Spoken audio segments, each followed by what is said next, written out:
ES Reddy commented, గురుగారు మా పాప మెచ్యూర్ అయ్యింది, 5 డేస్కి ఒడి నింపాను, కానీ 11 డేకి ఒడి నింపాలి, ఫంక్షన్ అని చేయాలి అంటే ఏమవుతుంది? ఒకటి గుర్తుపెట్టుకోండి, అసలు రజస్వలా శుద్ధి అనేది, ప్రథమ రజస్వలా శుద్ధి అనేది 11వ రోజే చెయ్యాలి. ఇష్టం వచ్చినట్టుగా మాది కాకినాడ, మాది అమలాపురం, మాది వరంగల్లు, మాది మహబూబ్నగర్, మాది పటాన్చెరు, మాది మెదకు, మాది ఇంకొల్లు, మాది అనంతపురం, మాది రాయలసీమ, ఇవన్నీ పిచ్చి మాటలు మాట్లాడకూడదు.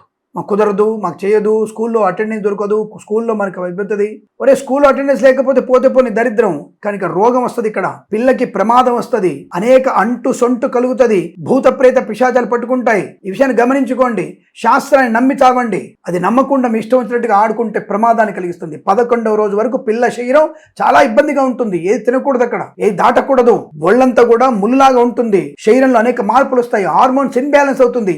11 డేస్ తర్వాత మనం పెట్టేటువంటి పచ్చము, అల్లము, కారము, అలాగే ఎల్లిపాయలు, ఇలాంటి పదార్థాలు, గట్టి పదార్థాలు పెట్టి పిల్ల శరీరాన్ని మనం బందోబస్తుగా తయారు, అంటే పకడ్బందీగా తయారు చేస్తారు. ఆ తర్వాత పిల్లని స్కూల్ పంపించండి. 1వ రోజు, 3వ రోజు, 5వ రోజు, 7వ రోజు దొంగ స్నానం అని, పురుడు స్నానం అని, దాదాపు 10 స్నానాలు ఉంటాయి. అవి చేసి పిల్లకి జుట్టుకి సాంబ్రాణి పొగ వేసి 11 అందరి ముందు ఆశీర్వాదం చేసి అమ్మాయికి పాయసం పెట్టి 12వ రోజు నుంచి అందరికి బయటికి పంపాలి. అంతవరకు పంపకూడదు. ఈ విషయాన్ని తెలియకుండా పిచ్చిగా ప్రతి ఒక్కళ్ళు పుష్పవతి అని 10 మంది చెప్పుకుంటామా? అలా పుష్పవతి అయిన తర్వాత మనకి 12వ రోజు అమ్మాయిని పంపించాలి. ఇలా మనం అనవసరం డౌట్లు పెట్టుకొని అలా పంపించకూడదు. అనారోగ్యాలు ఎక్కువగా ఉంటాయి.